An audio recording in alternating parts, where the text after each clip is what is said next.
ونعوذ بالله من شرور أنفسنا ومن سيئات أعمالنا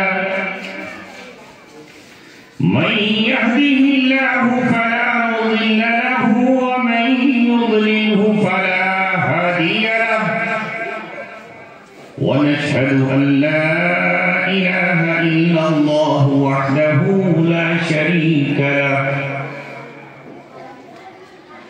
ونشهد أن سيدنا وسندنا وشفيعنا وحبيبنا ومولانا محمدا عبده ورسوله وصلى الله عليه وعلى آله وصحبه وسلم تسليما كثيرا كثيرا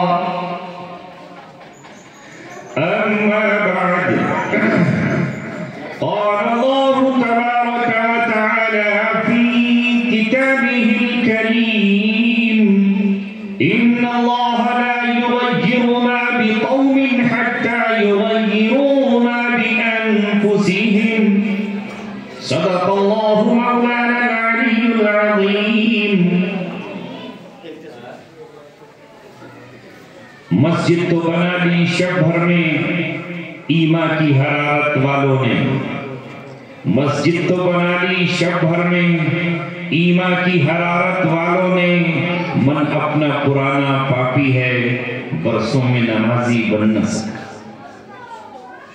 کیا خوب امیر فیصل کو پیغام دیا سنوسی نے، تو نام و نسب کا حجازی ہے پر دل کا حجازی بن نہ سکا. تر آنکھیں تو ہو جاتی ہیں پر حاصل کیا اس رونے سے. آ رہی ہے بات سمجھ میں؟ حضرت جی کو اٹھاؤ، حضرت جی پہنچ گئے. نہیں یہ مفلر جو باندھ رہے ہیں چیک کر، ان کی آنکھیاں میں نیندی آ گئی. تھکے نا، کوئی بات نہیں، وقت ہی ایسا ہے. تراکھیں تو ہو جاتی ہیں پر حاصل کیا اس رونے سے، جب خون جگر کی آمیزش سے اشک پیاسی بن نہ سکا. پیاس کا رنگ دیکھا ہے سرخ سا، اگر آنکھ سے لہو شامل ہو تو ایسا آنسو نکلے گا، ورنہ پھر وہ آنسو حقیقت میں کچھ نہیں ہے. نقش ہے سبنا تمام خون جگر کے بغیر، نغمہ ہے سودائے خام خون جگر کے بغیر. میرے عزیزوں اور ساتھیوں، اللہ تبارک و تعالی نے اس دور میں بھی، جبکہ مادیت کا دور ہے، دولت کی پوجا اور پرستش کا دور ہے، چاند پر کمندیں ڈالنے کا دور ہے، سمندر کے سینے کو چیرنے اور اس میں غوطے لگانے کا دور ہے، لگزری زندگی انسان گزار رہا ہے، عمارتیں بنانے پر فخر کر رہا ہے، عمدہ قسم کی گاڑیوں پر سواری کر کے فخر کر رہا ہے. ایسے میں اگر یہ دیوانے، یہ مستانے، یہ شمع رسالت کے پروانے یہاں اگر جمع ہیں تو یقیناً اللہ تبارک و تعالی نے آپ کے دلوں کو قبول کر لیا ہے، اللہ نے آپ کی نظروں کو قبول کیا ہے، اللہ نے آپ کی آنکھوں کو قبول کیا ہے. یہ اس رب کا کرم ہے. تیری طلب بھی کسی کے کرم کا صدقہ ہے. یہ قدم اٹھتے نہیں، اٹھائے جاتے. ابھی آپ نے بچوں کے سروں پر دستار باندھی اور یہ ہر سال باندھی جاتی ہے. ابھی آپ سے قرآن کی محبت میں مال کے مطالبہ کیا گیا اور آپ نے مفتی خالد صاحب کے ہاتھ پر نوٹ برسا دیے. ایک طرف دنیا کے وہ نوجوان ہیں جو ہیرو ہیروئن پر، جو ناچنے گانے والیوں پر، جو طوائفوں پر، جو رنڈیوں پر، مولانا اندر شاہ کا لفظ استعمال کر رہا ہوں، پہلی بار کبھی کرتا رہتا ہوں، منہ سے نکل گیا. میرٹھ میں کیونکہ یہاں بہت مشہور ہے کچھ علاقہ میرٹھ کا، دلی سے بھی کہیں زیادہ ہے. کون سا روڈ ہے وہ؟ ہے نا، آج بھی ہے دلی میں تو جی بی روڈ ہے. ختم ہو گیا، بین ہو گیا، خود بخود ختم ہو گیا. جی سرکار نے، اسی سرکار نے یا پچھلی سرکار نے کچھ کہہ رہے ہیں پچھلی سرکار نے، کچھ کہہ رہے ہیں اس سرکار نے۔ سچی بات بتاؤ، اگر اس سرکار نے کیا ہے تو واقعی یہ سرکار کچھ اچھے کام بھی کرتی نظر آ رہی ہے، اور اچھے کام کے لیے میرٹھ والوں کو مبارکبادی بھی دی جانی چاہیے۔ میرے تو ذہن میں یہی تھا، کسی نے مجھے بتایا تھا کہ آج بھی میرٹھ میں وہی مرحلہ ہے جو پہلے تھا، مشہور تھا میرٹھ۔ تو ایک طرف وہ لوگ ہیں جو طوائفوں پر، ناچنے گانے والیوں پر نوٹ برسا رہے ہیں، ارے تم اپنے شہر کو چھوڑو، اگر چند دنوں پہلے تم نے دیکھا ہو تو شرم آتی ہے، سر شرم سے جھک جاتا ہے، آنکھ سے آنسو چھلک آتا ہے، کمروں میں جا کر کے رونے کو دل چاہتا ہے، اس کے سامنے اپنا ہاتھ دکھائیں۔ اہل ہند اللہ تبارک و تعالیٰ نے اس وقت آپ کو منتخب کیا ہے، ورنہ جہاں آج سے 1450 سال پہلے یہ قرآن نازل ہوا، قرآن کی سرزمین، وحی کی سرزمین، نبی کے قدموں کو چومنے والی سرزمین، صحابہ کے تقدس کے اور اس کی عظمت کو سلام کرنے والی سرزمین، جزیرۃ العرب پر عرب کا بے ایمان حکمراں، عرب کا عیاش حکمراں، عرب کا عیاش حکمراں خانہ کعبہ کی تصویر پیچھے لگا کر جینیفر لوپیز کو لا کر کیا نچا نہیں رہا تھا؟ یہ اللہ تبارک و تعالیٰ کی قدرت ہے۔ اللہ تبارک و تعالیٰ نے کہا ہے ان تتولوا یستبدل قوما غیرکم ثم لا یکونوا امثالکم، اگر تم پھر جاؤ گے، تم رخ پھیر لو گے اور تم کترا جاؤ گے اور تم میری کتاب کو اپنے ہاتھوں میں نہیں اٹھاؤ گے، اسے اپنے ہونٹوں سے نہیں چومو گے، اسے اپنے دل میں نہیں بساؤ گے، اسے اپنے سینوں میں محفوظ نہیں کرو گے، اسے اپنے دماغ کو روشن نہیں کرو گے، تو اللہ تبارک و تعالیٰ کو 1450 سال پہلے بھی ضرورت نہیں تھی ابو جہل کی، وہ قرآن کی مخالفت کرتا رہا، قرآن سے ٹکراتا رہا، قرآن جب پڑھا جاتا کانوں میں انگلیاں ٹھوستا رہا، تلوار لے کر باہر نکلا، مگر اس قرآن نے عبداللہ بن مسعود کے ذریعے اس سے بتا دیا لَإِن لَّمْ يَنْتَهِ لَنَصْفَعًا بِالنَّاصِيَةِ نَاصِيَةٍ كَاذِبَةٍ خَاطِئَةٍ كَاذِبَةٍ، اگر تو باز نہیں آیا خبیث لعین مردود، اگر تو باز نہیں آیا، اللہ نے کہا لَإِن لَّمْ يَنْتَهِ، اگر یہ باز نہیں آیا لَنَصْفَعًا بِالنَّاصِيَةِ، تو ہم اس کی پیشانی کو پکڑ لیں گے۔ جب کسی مجرم کو پکڑا جاتا ہے تو سر کے بالوں سے اسے پکڑا جاتا ہے اور اسے بے دم کر دیا جاتا ہے۔ ناصیۃ کاذبۃ خاطیہ، وہ پیشانی جو خطا کار بھی ہے، وہ پیشانی جو گناہ گار بھی ہے، ہم اسے پکڑیں گے۔ غزوہ بدر میں قرآن پڑھنے والا، ہاں وہ قرآن پڑھنے والا جس نے خانہ کعبہ میں کھڑے ہو کر قرآن کی جب تلاوت کی تو اس پر پتھروں کی بارش ہو گئی اور اس کے خون کے قطرے زمین پر ٹپکنے لگے، مگر عبداللہ بن مسعود نے کہا میں قرآن پڑھ کر رہوں گا، میں قرآن کو اپنے سینے میں بسا کر رہوں گا۔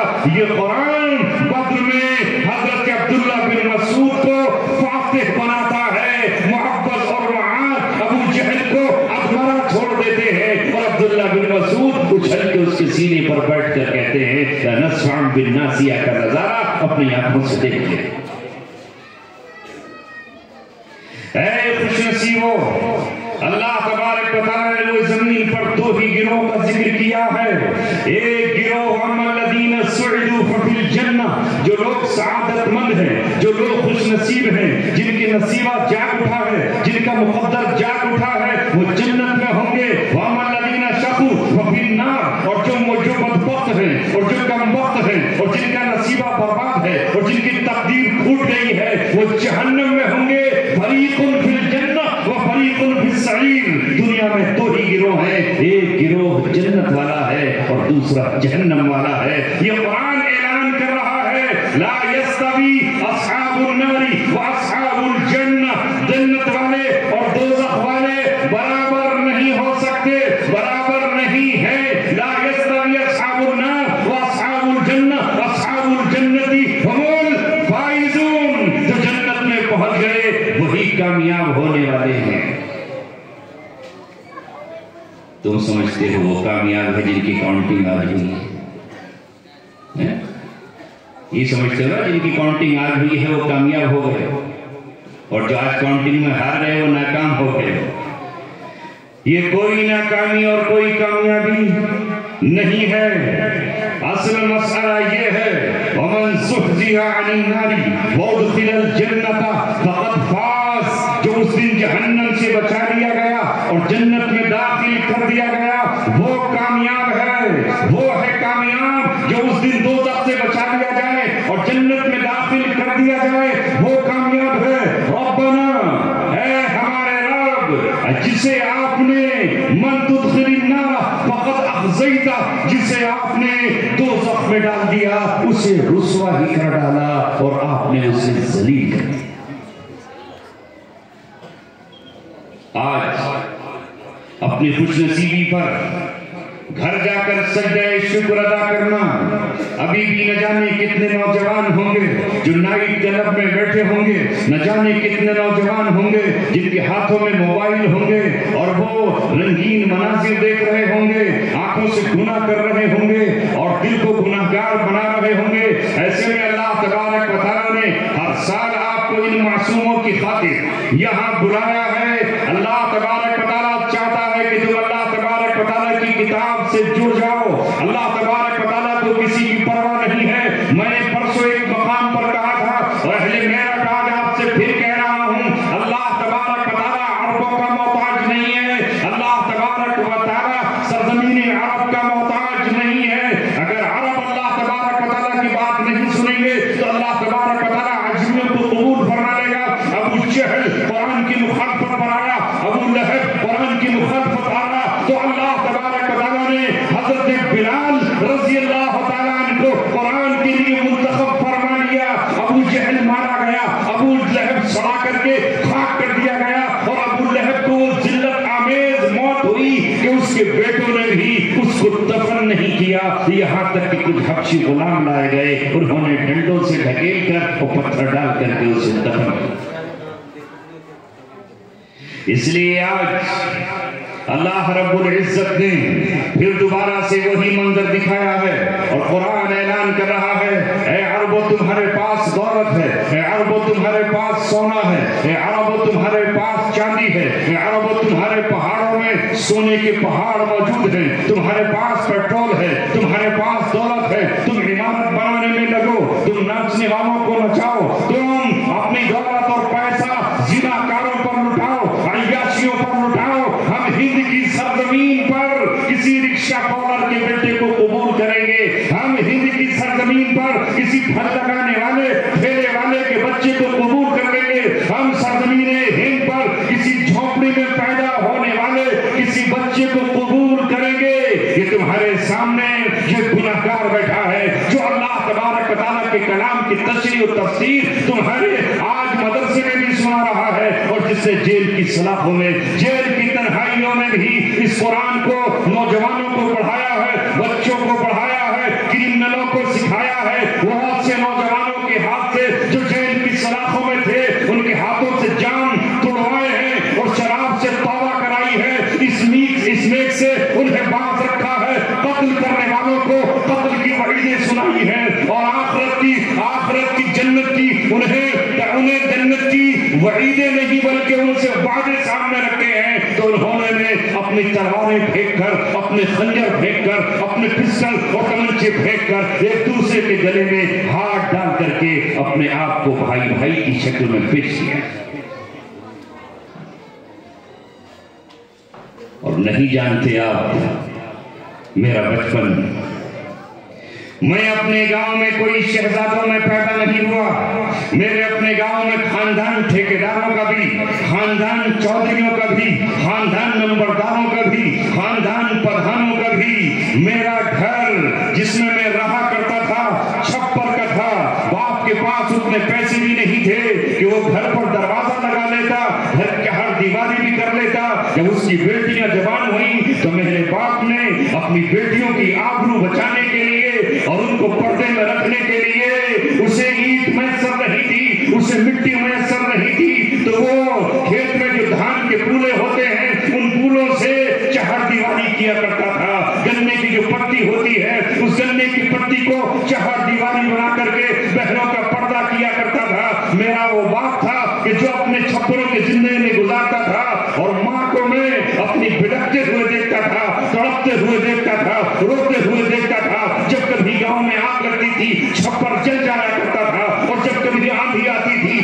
میرے باپ چھپر کو پکڑ کے لٹک جایا کرتے تھے کہیں آندھی کے ساتھ یہ اڑ نہ جائے. اے باپ بھی کیوں کر رہے ہو؟ اس لیے کہ بیٹے یہ چھپر اڑ جائے گا تو پھر تمہاری چھت پر آشیانہ نہیں ہوگا. لیکن اس میرے باپ نے دودھ میں پانی نہیں ملایا, وہ جھوٹ کبھی نہیں بولا, اس نے دھوکہ کسی کو نہیں دیا, اس نے مکر کہیں نہیں کیا, اس نے فریب نہیں کیا. مصلی پر کھڑا ہوا تو قوم نے اس کو نوازا نہیں, کسی نے ہدیہ نہیں دیا, کسی نے تحفہ نہیں دیا, کسی نے پہننے کے لیے جوڑا نہیں دیا, کسی نے دعوت نہیں دی. وہ پھٹے ہوئے کمبل کے ساتھ, تھرتھراتے ہوئے بدن کے ساتھ نماز فجر ادا کرا. ہزاروں سال نرگس اپنی بے نوری پہ روتی ہے, بڑی مشکل سے ہوتا ہے چمن میں دیدار پیدا. ایسے نہیں ہوتا.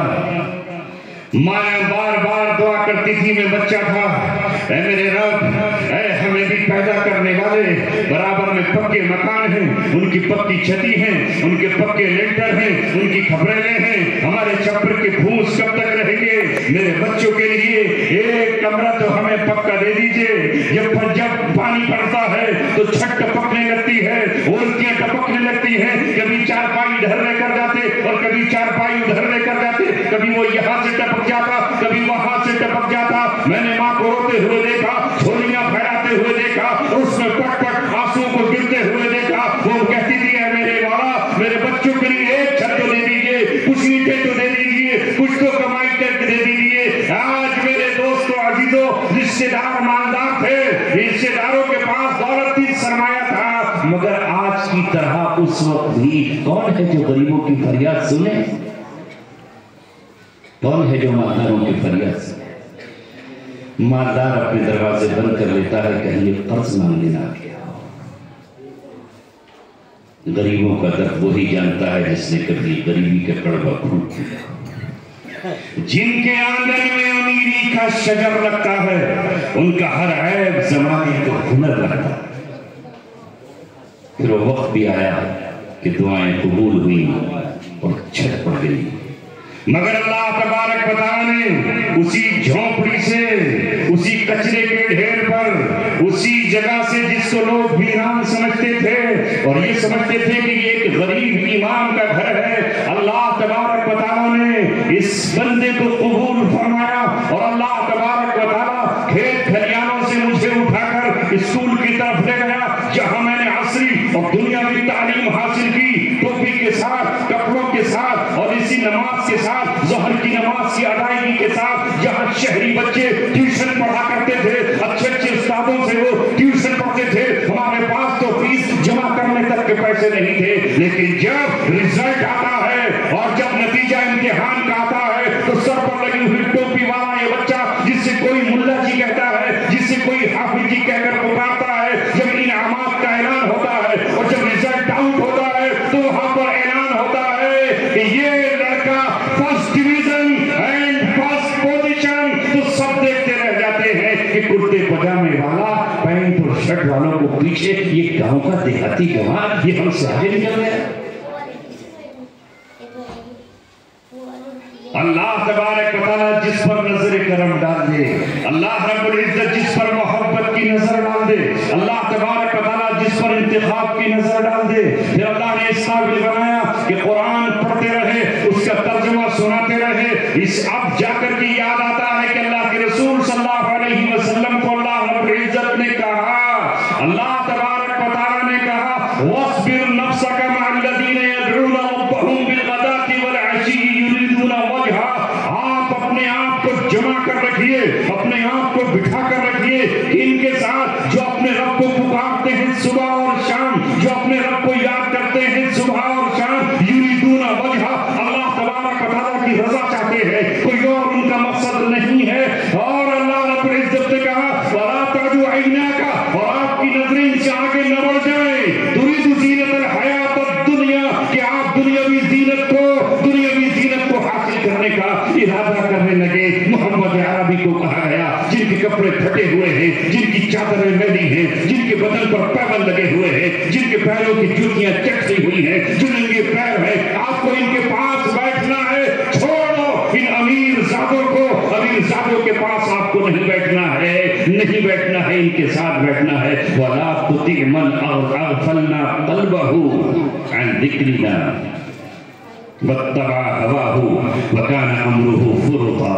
یہ سورہ کہف کی آیات ہے، اور آپ اس کی بات نہ مانے جس کے دل کو ہم نے اپنی یاد سے غافل کر دیا ہے، جس کا معاملہ حد سے بڑا ہوا ہے، اور جو اپنے خواہش نفس کی تکمیل اور اس کی اتباع کرنے والا ہے۔ آپ کو اس کی اطاعت نہیں کرنی ہے۔ میرے عزیزوں، اس کو پتا چلا جب نبی پاک صلی اللہ علیہ وسلم کے پاس کچھ چودھری بیٹھے ہوئے تھے، عتبہ، شیبہ، ابو جہل، ابو سفیان اور نہ جانے کون کون، نبی پاک صلی اللہ علیہ وسلم چاہتے تھے کہ اگر یہ ایمان لے آئیں تو دھارا اسلام کا تیزی سے بہنے لگے گا، قافلہ اسلام کا جلدی سے بڑھنے لگے گا، اسلام کو تقویت مل جائے گی اور اسلام کو عظمت مل جائے گی۔ یہ امیر اگر داخل ہو جائیں، یہ امیر اگر ہمارے پاس آ جائیں، اتنے میں گفتگو چل رہی ہے، انہیں آپ دعوت دے رہے ہیں، اسلام کی حقیقت سمجھا رہے ہیں، ایمان کی حکمتوں کو بیان کر رہے ہیں کہ دوڑتا ہوا، گرتا ہوا، کب کپاتا ہوا، سانسیں پھول رہی ہے، ایک نابینا آ جاتا ہے، نام اس کا عبداللہ ابن ابی ہے، اور وہ بار بار محمد صلی اللہ علیہ وسلم کو اپنی طرف متوجہ کر رہا ہے۔ اے رسول اللہ، مجھے ذرا یہ بتا دیجئے، ذرا وہ بتا دیجئے، میں آپ کے پاس آیا ہوں۔ نبی پاک صلی اللہ علیہ وسلم نے اس کی بات پر توجہ نہیں دی کہ یہ تو اپنے گھر کا ہے، کل بھی آ جائے گا، پرسوں آ جائے گا۔ اگر اس وقت جو چودراہٹ کے لوگ ہیں، یہ جو بیٹھے ہوئے ہیں، اگر یہ اسلام میں داخل ہو گئے تو پھر بہت جلد تیزی کے ساتھ اسلام ترقی کر جائے گا۔ وہ ذرا سا روح سخن بدلا، اور ذرا سا پیشانی پر بل پڑا۔ اللہ تبارک و تعالیٰ نے محسوس کر لیا اس نبینا صحابی کے دل پر جو گزری، اور اس نبینا صحابی نے جو محسوس کیا تو عرش اعظم ہلنے لگا، اور اللہ تبارک و تعالیٰ کی طرف سے پیغام آیا۔ جانتے ہو کیا ہے؟ نہیں جانتے نا؟ جانو گے کیسے؟ جب جمعے کے دن امام خطبہ دے گا تو 5 منٹ پہلے پہنچو گے، بس ہے نا یہ علم؟ 5 منٹ پہلے اور جاتے ہی واپس پڑھنا۔ یہ سودے کو گھڑی پر نظر، ایسے جیسے قید خانے میں سے بند کر دیا، اور ادھر امام نے سلام پھیرا، ادھر یہ بھاگا بندر کی طرح کوستا ہوا، کندھے پھاڑتا ہوا، جلدی سے نکلو، کہاں مجھے قید خانے میں ڈال دیا۔ یہ تو شرم کی وجہ سے جمعہ پڑھ رہا ہے، ورنہ پچھلی 5 نمازوں کی طرح اسے بھی کھا جائے۔ یہ تو حال جمعے کے لیے اس وقت امت میں یہ ہے کہ اگر جمعہ نہیں پڑے گا تو چاروں طرف سے نظریں اٹھنے لگیں گی، جس نے جمعہ بھی نہیں پڑھا اسلام سے خارج ہو گیا۔ وہ جو حال زمانہ نبوت میں تھا کہ کوئی جماعت کی نماز نہیں پڑھتا تھا تو منافق ہونے کا اس پر الزام لگ جاتا تھا، اس وجہ سے جمعہ پڑھ رہا ہے، ورنہ دل سے جمعہ پڑھنے نہیں آتا۔ اگر دل کا شوق ہوتا اور محبت ہوتی تو امام صاحب کے جمعے سے پہلے تقریر سننے کے لیے بیٹھتا اور امام کا بھی دل لگتا، مگر امام کا جب تقریر شروع کرتا ہے تو 3 آدمی ہوتے ہیں، 5 منٹ پڑھتا ہے تو 5 ہو جاتے ہیں، اور آگے بڑھتا ہے تو 1 صف، اور جب تقریر ختم ہونے کو آتی ہے تو مسجد بھر گئی، ادھر گھڑی پہ لگا۔ یہ کیا ہے آپ؟ خیر نہیں سنا تو آپ سن لیجیے، اس لیے جاوید صاحب نے مجھے بلایا اور اس لیے میں آپ کے پاس یہاں حاضر ہوا ہوں۔ عبس وتولى ان جاءه الاعمى وما يدريك لعله يزكى، چہرے پر بن کر گئے، تیوری چڑھا لی۔ ان جاءه الاعمى کہ ان کے پاس ایک نابینا آ گیا، اس وجہ سے پھر اللہ تبارک و تعالیٰ نے کہا وَأَمَّا مَنْ جَاءَكَ يَسْعَى وَهُوَ يَخْشَى وَأَنْتَ عَنْهُ تَلَهَّى، اور تو آپ کے پاس دوڑ کر آتا ہے، گھبراتا ہوا آتا ہے، اور آپ اس سے روگردانی کر لیتے ہیں، آپ اس سے غفلت برت رہے ہیں۔ اللہ کے رسول صلی اللہ علیہ وسلم نے فوراً آپ کو گلے لگایا، عبداللہ بن مکتوم کو جو نابینا تھے ان کا اکرام کیا، اور ان کے اکرام کا عالم یہ ہوا کہ جب کبھی وہ آپ کے پاس آیا کرتے تھے تو آپ کرتے تھے انظروا الی رجل، اے لوگوں اس مرد کو دیکھو، یہ وہ شخص ہے جس شخص کے بارے میں زجرنی ربی، میرے رب نے مجھے ڈانٹا تھا، میرے رب نے مجھے ڈانٹا تھا،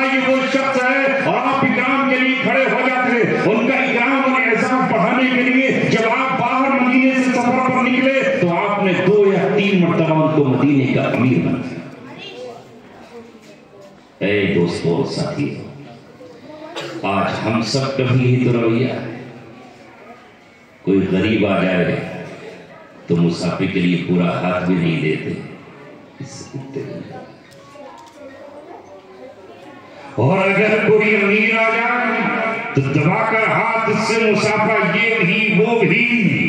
ایسا مت کرو۔ اللہ تبارک و تعالیٰ کے نبی صلی اللہ علیہ وسلم نے کہا، اے اللہ، اللہم احیینی مسکینوں وامتنی مسکینوں واحشرنی فی زمرۃ المساکین۔ اے اللہ، مجھے مسکینوں سے محبت دینا، مجھے مسکینوں کے ساتھ زندہ رکھنا، مجھے مسکینوں کے ساتھ اٹھانا، اور مجھے مسکینوں کے لشکر میں شامل فرما دینا۔ میں آپ کو یہ پیغام دینے کے لیے آیا ہوں کہ دور حاضر میں یہ جو قرآن پڑھ رہے ہیں، یہ امیر زادوں کے بچے نہیں ہیں، یہ غریبوں کے بچے ہیں، یہ کمزوروں کے بچے ہیں۔ ہو سکتا ہے کوئی کسی بیوہ کا بچہ ہو سکتا ہے کہ کوئی بچہ یتیم ہو، یہ ہو سکتا ہے کہ کسی گھر پر چھت بھی نہ پڑی ہوئی ہو، انہیں ہم اپنے سینے سے لگاتے ہیں اور ان کے لیے تم سے بھیک مانگتے ہیں۔ مالدار تو اپنے بچوں کو آکسفورڈ پڑھائے گا، مالدار تو اپنے بچوں کو رشیا پڑھائے گا، مالدار تو دہرادون میں پڑھائے گا، مالدار تو 2.5 لاکھ اور 1.5 لاکھ روپے مہینے کی اور سال بھر کی فیس دے کر بھی پڑھا سکتا ہے۔ آج اللہ تبارک و تعالیٰ نے اپنی امانت، اپنا قرآن، جس قرآن کو پہاڑوں نے نہ اٹھایا، جسے زمین نے اٹھانے سے انکار کیا اور جسے آسمان برداشت نہیں کر سکتا تھا، اس قرآن کو اگر کسی نے تھاما ہے، کسی نے اٹھایا ہے، تو یہ غریبوں اور معصوموں کے بچے ہیں، اور انہیں پڑھانے والے بھی عموماً غریب نہیں ہیں۔ اے میرے دوستو، اللہ سے محبت کرنا سیکھو۔ اللہ سے اگر محبت ہوگی تو رسول اللہ سے بھی محبت ہوگی، کیونکہ رسول کس کے ہیں؟ اللہ کے۔ اگر اللہ سے محبت ہے تو بیت اللہ سے بھی محبت ہوگی، اس لیے کہ وہ اللہ تبارک و تعالیٰ کا گھر ہے۔ مگر آج کے دور حاضر کا مسلمان مجھے عجیب و غریب نظر آتا ہے۔ وہ مسجد سے محبت کرتا ہے، مسجد کی صفوں سے محبت کرتا ہے، مسجد کی میناروں سے محبت کرتا ہے، مسجد میں رکھی ہوئی قندیلوں سے محبت کرتا ہے، جھاڑوں فانوس سے محبت کرتا ہے، مگر اس مسجد میں اللہ تبارک و تعالیٰ کا کلام پڑھنے والا حافظ، اللہ تبارک و تعالیٰ کے نماز کی اقامت کرنے والا امام، اس سے محبت تو کیوں نہیں کرتا؟ یہ اس سے نفرت کیوں پیدا ہو رہا ہے؟ جو کوڑا کاغذ ہے، کچھ اس پر لکھا ہوا نہیں ہے، اگر اس پر لکھ دیا جائے بسم اللہ الرحمن الرحیم، بالکل کوری تختی ہے، اگر اس پر لکھ دیا جائے یاسین والقرآن الحکیم انک لمن المرسلین، تو تو اسے اپنے سینے سے لگائے گا، اسے اپنے کمرے کے سب سے اونچائی اور بلندیوں پر ٹانگ دے گا۔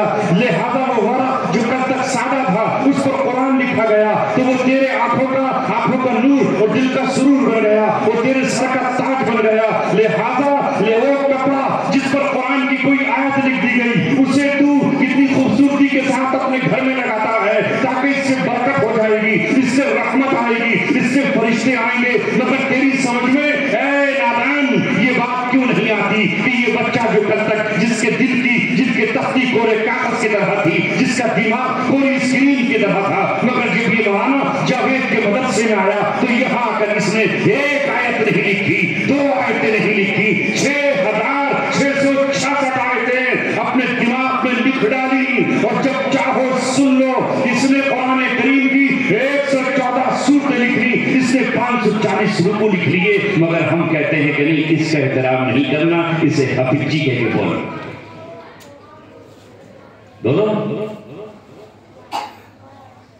یہ ڈی ایم صاحب کا جو چپراسی ہے اس کے پاس جاتے ہو تو کیسے ایس پی صاحب کا اسٹینو کے ساتھ کیسے بات ہوتی ہے؟ لیکن مسجد میں جو اذان دے رہا ہے اور مسجد میں جو اللہ تبارک و تعالیٰ کی کبریائی کا اعلان کر رہا ہے، 5 وقت تمہاری زبان تو اس قابل بھی نہیں کہ تم اذان پڑھ سکو، تم تو اس لائق بھی نہیں کہ تم تکبیر اور اقامت کہہ سکو، تم تو اس قابل بھی نہیں ہو کہ مصلی پہ کھڑے ہو کر کے نماز پڑھا سکو، تم تو اس قابل بھی نہیں ہو کہ جو کہ نکاح کا خطبہ پڑھ سکو، تم تو اس قابل بھی نہیں ہو کہ کوئی میت رکھی ہو اور اس میت کے لیے نماز جنازہ پڑھا سکو، تم تو اس قابل بھی نہیں ہو کہ قبر پہ پانی چھڑکنے کے بعد سورہ فاتحہ پڑھ سکو، یا تم سورہ بقرہ کا پہلا رکوع اور سورہ بقرہ کا آخری رکوع پڑھ سکو، اس قابل بھی نہیں ہو یہ انہی کی بدولت مسجدوں سے اذانیں گونج رہی ہیں، انہی کی بدولت جمعے کے خطبے ہیں، انہی کی بدولت نکاح ہے، انہی کی بدولت طلاق کا معاملہ ہے، انہی کی بدولت روزانہ فرشتے زمین پر اتر رہے ہیں قرآن سننے کے لیے۔ ان کا قرآن صبح شام اللہ تبارک و تعالیٰ کے حضور پیش کیا جا رہا ہے۔ مگر اے سنو، مسجد میں نماز پڑھنے والوں اور مسجد کی کمیٹیوں اور مسجد کی چابیاں اپنے ہاتھوں میں تھامنے والوں، قوم کا پیسہ ہے، قوم کا دیا ہوا ہے اور متولی بن کر کے بیٹھ گئے ہو تو تم چاہتے ہو کہ مؤذن تمہاری ناک بھی صاف کرے، مؤذن تمہارے بچے کو گود میں گرائے، مؤذن ہی تمہارا لوٹا گرم بھر کر کے دے۔ تم یہ چاہتے ہو کہ اگر کوئی دھوپ پڑا ہوا ہے تو مؤذن اپنے دامن سے صاف کرے۔ تم یہ چاہتے ہو کہ لائٹ بھی مؤذن کھولے اور پنکھا بھی مؤذن بند کرے۔ تم اللہ تبارک و تعالیٰ کے نہیں ہو کہ تمہاری انگلی شاہجہاں کی انگلی ہے، کیا تمہاری انگلی بل کلنٹن کی انگلی ہے کہ تم ایک انگلی دبا کر کے مسجد کی بجلی نہیں بچا سکتے اور ایک بلب کا روشن ایک بلب کو بند نہیں کر سکتے؟ خون کے آنسو دل روتا ہے۔ جہاں ہم نے آج اپنے اماموں کو تھوڑا سا ویتن دے کر کیا دے رہے ہیں آپ؟ کیا ہے ویتن امام کا؟ کیا تنخواہ ہے؟ اور سمجھتے ہیں کہ یہ زر خرید ہمارا غلام ہے۔ اے سوچو، جو حکومت کا نمائندہ ہوتا ہے اس کو حکومت کیا کچھ نہیں دیتی ہے، کیا فیسلٹیز دیتی ہے۔ جا کر کے پوچھنا کبھی حاجی شاہد اخلاق سے، تم ایم پی تھے تو تمہیں مہینے کے کتنے پیسے ملتے تھے؟ اب تو محروم ہو تم، تمہارا ایم پی تو اب ہے بھی نہیں۔ پوچھا کبھی؟ پوچھ لیں، ان سے نہ پوچھ سکو تو کسی اور سے پوچھ لینا، پڑوس میں جا کر کے شاہد منظور سے کہ جب وزیر تھے تو کتنی تنخواہ ملتی ہے؟ کہاں سے ملتی ہے ایم پی کو تنخواہ؟ کس کا پیسہ ہے وہ بتاؤ؟ کس کا ہے؟ تمہارا ہی تو ہے، جو سڑک کا ٹیکس دیتے ہو، جو روڈ ٹیکس بھرتے ہو، جو انکم ٹیکس بھرتے ہو، جو سیل ٹیکس بھرتے ہو، یہ عوام ہی کا تو پیسہ ہے جو حکومت ایک ایم پی کو دیتی ہے۔ ایک گاڑی اس کو دی جاتی ہے، جائیے اپنی کانسٹیٹوئنسی میں گھومنے کے لیے ڈرائیور دیا جاتا ہے اور لکھنے کے لیے اپنا پرسنل سیکرٹری دیا جاتا ہے جس کی تنخواہ 80,000 سے کم نہیں ہے۔ 2 لاکھ روپے مہینہ ایک ایم پی کو دیا جاتا ہے خرچ کرنے کے لیے۔ ٹیلی فون فری ہے اور ٹکٹ ریل کا فری ہے، فرسٹ کلاس کا، اس کو سفر کرایا جاتا ہے۔ بس اتنا ہی تو کہ آپ نے چن کر کے اسے پارلیمنٹ میں بھیج دیا ہے اور حکومت کا ایک رکن بن گیا ہے۔ اس کے علاوہ اور کیا ہے؟ یہ بھی تو قوم ہی نے چن کر کے بھیجا ہے، مگر یہ قوم کا خادم، یہ آپ کا امام، یہ آپ کے بچوں کو پڑھانے والا، یہ آپ کے بچوں کی زبان پر اللہ تعالیٰ کی کتاب جاری کرا دینے والا، تمہارے لیے سطح جاریہ بنا دینے والا، تمہاری قبر میں روشنی کرنے والا، تمہارے نامہ اعمال میں بڑھاوا دینے والا۔ ہم کہتے ہیں کہ ہے بہت ہے بھائی، 3,000 روپیہ ہو کیا کرے گا؟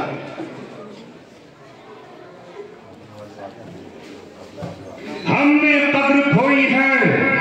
ہونا تو یہ چاہیے تھا کہ جس طرح وہ اس دنیا کی حکومت کے نمائندے ہیں، یہ اللہ تبارک و تعالیٰ کی حکومت کے نمائندے ہیں۔ ان پر قوم خرچ کرتی، انہیں احساس نہیں ہوتا، ان کے بچوں کو احساس نہیں ہوتا کہ ہمارا باپ مولوی کیوں بن گیا ہے اور مسجد کا امام کیوں بن گیا ہے۔ میرا دل دھڑک اٹھتا ہے اور میں دل پکڑ کے رہ جاتا ہوں اور دل چاہتا ہے کہ چیخے مار کے دہاڑے ماروں جب کوئی حافظ یہ کہتا ہے کہ میں خالی پھر رہا ہوں۔ مفتی صاحب کہیں کوئی جگہ ہو تو مجھے بتا دینا، کوئی امامت ہو تو مجھے بتا دینا، اگر کہیں کوئی پڑھانے کی جگہ ہو تو مجھے آپ بتا دینا۔ اے میری قوم، تو نے اپنے دین کے ساتھ ظلم و ستم کا رویہ اختیار کیا ہے، تم نے اپنے علماء کے ساتھ توہین کا رویہ اختیار کیا ہے۔ جب تمہارا نکاح آتا ہے تو امام کو بلاتے ہو اور قاضی کو بلاتے ہو، وہ بیچارہ نے سر ہاتھ میں لیے ہوئے کبھی یہاں بیٹھتا ہے کبھی وہاں بیٹھتا ہے۔ نکاح کب ہوگا؟ پہلے ٹیبل اٹھ جانے دو، پہلے سب کو کھانے دو، پہلے مرغا صاف ہو جانے دو، ہاں ہاں نکاح ہو جائے گا۔ وہ بیچارہ ادھر گھوم رہا ہے ادھر گھوم رہا ہے، اور جب نکاح پڑھا دیا تو بیچارہ سوچ رہا ہے کہ اشتر کے پڑھنے پڑھوں یا نہیں۔ بدلو اپنے آپ، بدلنے کے لیے سچ کہہ رہا ہوں کہ غلط ہے؟ بولو، قرآن سے محبت کرو تو اس پر مال بھی خرچ کرو۔ جان تو بھی مانگی نہیں جا رہی، وہ کیا دو گے تم؟ آنسو تو ابھی تم سے نہیں مانگے جا رہے، صرف مال خرچ کرو یہی چند باتیں تھیں. وقت ہوتا تو کچھ اور بول لیتا. آپ کے جذبہ اور آپ کی محبت سے اتنا بولا. بس اتنا کہتا ہوں کہ اللہ کی رسول پر جو قرآن اترا اس کی ایک آیت کا ٹکڑا میں نے پڑھا تھا. ان اللہ لا یغیر ما بقوم حتی یغیر ما بانفسہم. اللہ تعالیٰ کسی قوم کی حالت کو اس وقت تک نہیں بدلتا جب تک وہ خود اپنے آپ کو نہ بدل لے. پیسہ ہے ہمارے پاس مگر نشے میں اڑانے کے لیے، سنیما ہال میں جانے کے لیے، مال میں خرچ کرنے کے لیے. پیسہ ہے ہمارے پاس آتش بازیاں چھوڑنے کے لیے. پیسہ ہے ہمارے پاس ڈیکوریشن کے لیے. پیسہ ہے ہمارے پاس جہیز میں لٹانے کے لیے. نام و نمود پر آؤ اسے اپنے بچوں کی تعلیم پر خرچ کر لو.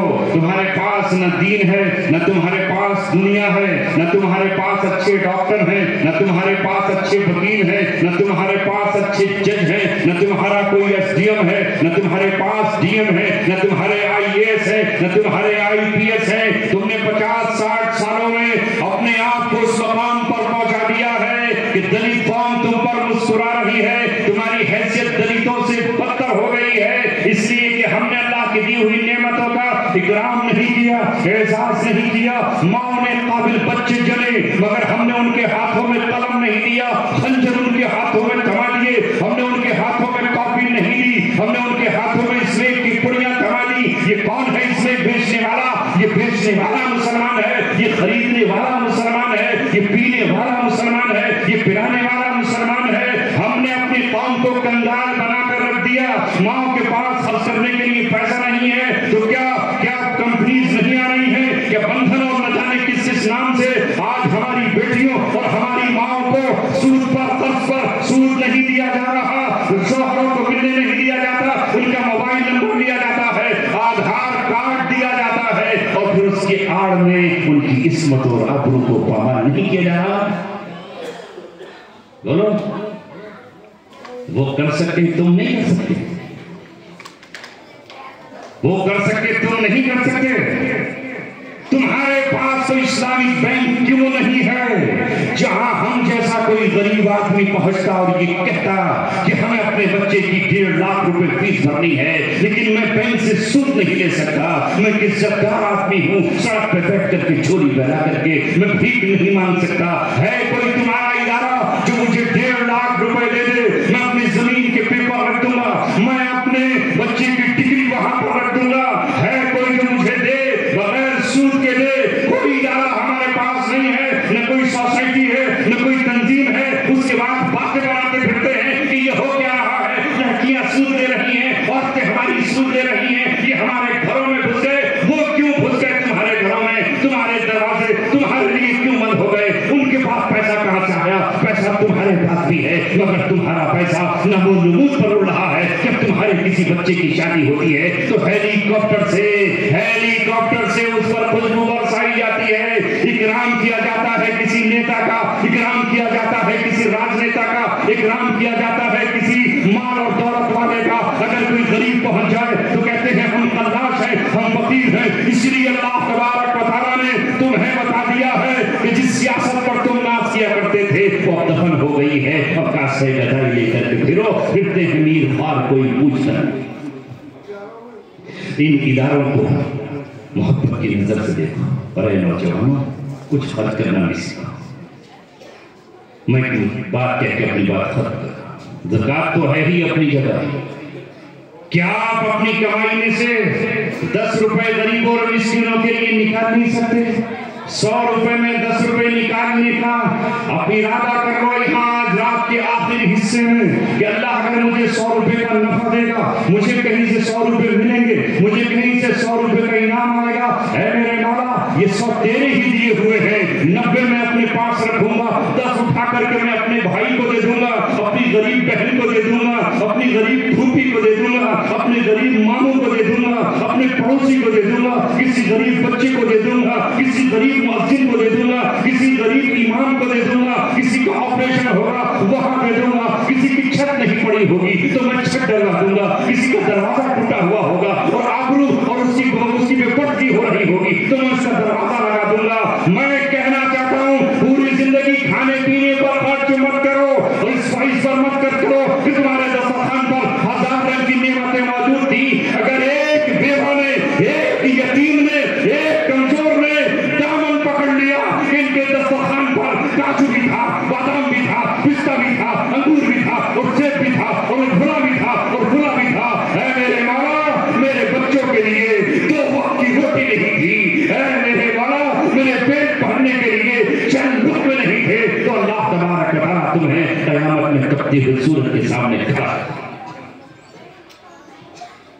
یہ زندگی اپنی نہیں ہے، یہ امانت ہے تمام کی، اس لیے اپنی کمائی میں سے 10 روپے نکالنے کی کوشش کر لو، کر لیں گے کوشش؟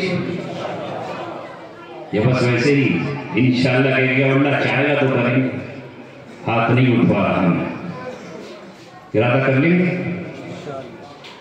اللہ تعالیٰ مجھ اور آپ کو ان کی توفیق عطا فرمائے۔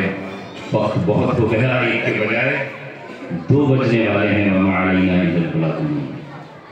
ماشاءاللہ حضرت کے بے حد مشہور و ممنون ہیں۔